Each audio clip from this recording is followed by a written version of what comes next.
এই যে ইন্ডিয়া বুলাগঞ্জ সাদা পাথরের কাছে আইছি রাত্রের বেলা, ওই যে ইন্ডিয়া বাতি জলের দেখছ?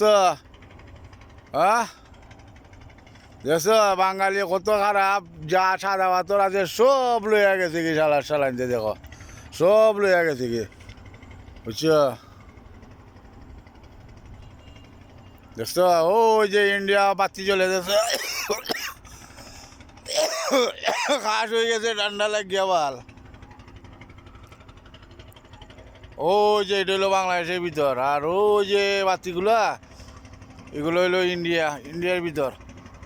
এখানে তো যাওয়া যায় না, চেষ্টা করছি যাওয়ার লাগে, যেতাম পারলাম না। আর ওই যে রূপয়েল পথ, সাতক পর্যন্ত যে লাইন গেছিল রূপয়েল পথ, ওই যে ফিলার ইটা ভাঙ্গা টেঙ্গা শেষ। ঠিক আছে।